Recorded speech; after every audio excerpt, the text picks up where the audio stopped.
Tanta diversidade, então, de temperatura, esse excesso de calor, como é que fica o nosso corpo, né? Quais são os problemas que esse calorão pode causar? Impacta diretamente a saúde das pessoas, em casos extremos, pode levar à morte. Mas a gente não quer aqui deixar um desespero, mas quer alertar você. A gente conversa agora, então, com o cardiologista Sérgio Timerman, ele que é diretor do Instituto do Coração e está aqui com a gente, praticamente dentro do estúdio, pelo menos por meio do telão. Doutor, bem-vindo, hein? Imagino que o senhor esteja sendo muito questionado nesse período por causa dessas adversidades. A gente fica preocupado, não tem jeito, né? Bom dia. Bom dia, Isa, bom dia a todos. E olha, eu vou te contar, me senti com calor só de ouvir o que vocês estavam falando aqui, viu? Totalmente. E essas imagens tão quentes, hein, doutor, que a gente está aqui exibindo. Doutor, já começo te perguntando, a gente não quer ser aqui, ficar alertando como se fosse, nossa, pode acontecer algo grave com todo mundo. Mas é muito importante que nós tenhamos alguns cuidados. Eu quero te perguntar, quais são as pessoas ou os tipos de condições, né, de saúde das pessoas que mais ficam vulneráveis com esse excesso de calor? É muito importante que a gente saiba, foi muito bem colocado isso anteriormente, que sempre os extremos podem causar problemas de saúde, tanto o frio quanto o calor em excesso. Esse calor em excesso ele pode representar um distúrbio contínuo, um grande exagero de massa e dentro do nosso organismo. Por isso que ele pode culminar no que a gente chama de exaustão do nosso organismo ou de uma tradução grosseira de um golpe de calor, que também é chamado nos Estados Unidos e na Europa como heat stroke, ou seria o acidente vascular causado pelo calor excessivo.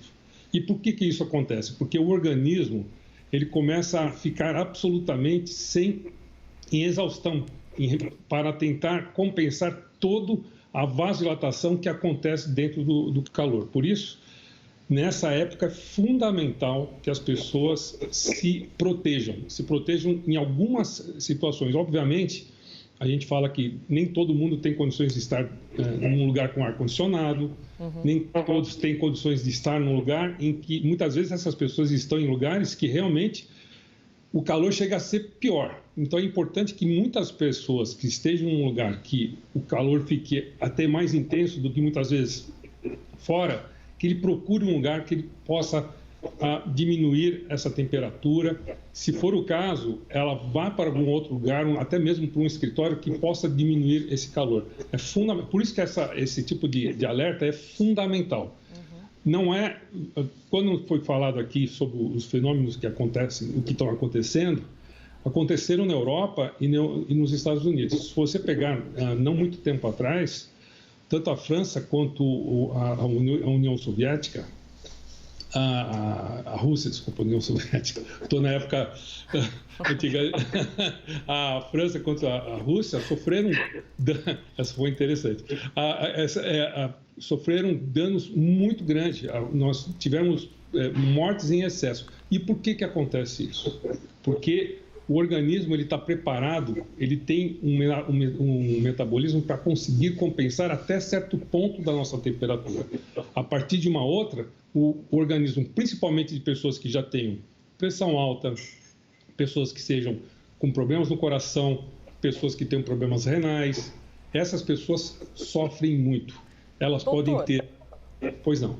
Justamente isso que desculpa a intervenção, mas é que o que o senhor nos diz é muito interessante. E eu estou achando fantástico poder estar aqui com alguém entendido em meteorologia e alguém entendido em saúde. Eu estou perfeita, com a duplinha perfeita aqui para esse momento de calorão em todo o Brasil. Justamente isso que o senhor estava dizendo que eu gostaria de ouvir.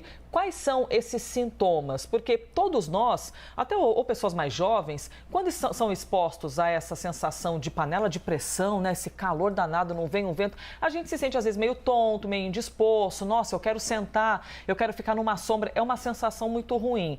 Mas isso pode ser considerado básico? Quando é algo grave? Quais são os sinais que mostram, para lá, isso aqui não é normal, é bom a gente procurar um atendimento?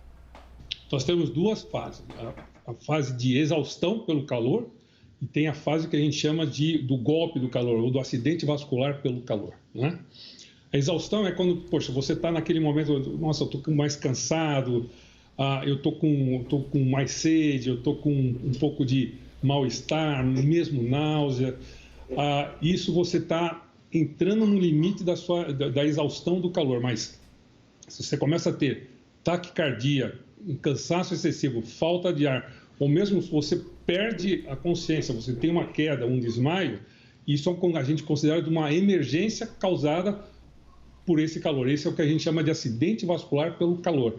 Isso é uma emergência que isso nós médicos que fazemos também emergência, consideramos isso tão grave como qualquer outra grande emergência. E é necessário que você atue mesmo antes de chegar um socorro médico. Então, vamos lá, se você tem dor de cabeça, é normal acontecer dor de cabeça numa época como essa. Você tem um cansaço mais do que o normal, também normal, porque você tem uma possibilidade de ficar desidratado muito mais rapidamente. Só imagine o seguinte, Elisa, quando você já está com sede, você já está desidratado. Então, não procure ficar com sede. Se hidrate o máximo que você puder. Saia de casa na hora que você possa não enfrentar esse tipo de calor em excesso. Coloque um bonezinho, coloque um chapéu, uma sombrinha. Não faça exercício na hora que não deve ser feito. Vai fazer agora às meio-dia, 2 horas da tarde, você está querendo procurar problema. Começou a ter taquicardia, cansaço, falta de ar, procure ajuda e, se for o caso, vá para um pronto-socorro. E se não conseguir, chame pelo socorro. Fantástico a gente poder ouvir um representante da saúde, né, para poder esclarecer tudo isso, doutor. Se o senhor fizesse uma fiscalização no Parque do Ibirapuera às 2 da tarde e encontrar um tanto de gente correndo e se exercitando, justamente na hora que não deve. Doutor, obrigada pela gentileza, muito bom poder ouvir-te, o senhor muito didático, ótimo poder ouvi-lo. Doutor cardiologista Sérgio Timerman, também diretor do Instituto do Coração.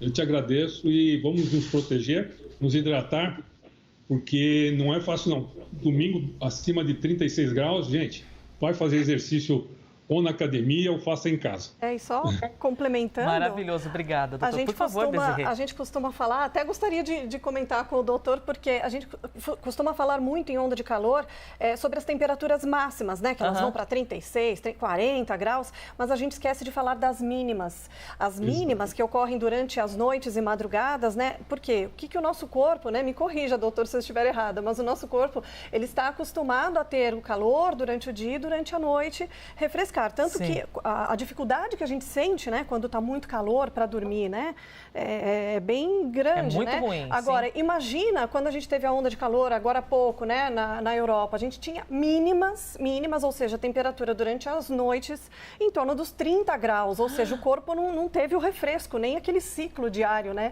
de temperatura. Então, eu imagino que isso também deva agravar esses riscos, não é, doutor? Muito, muito. Você sabe que existe uma estatística, eu recentemente acabei de voltar de um congresso da Europa, que mostrou em torno de 14 mil mortes a mais do que se esperava nessa época de grande calor na Europa. É um número muito, muito expressivo. Isso foi mostrado dentro da França.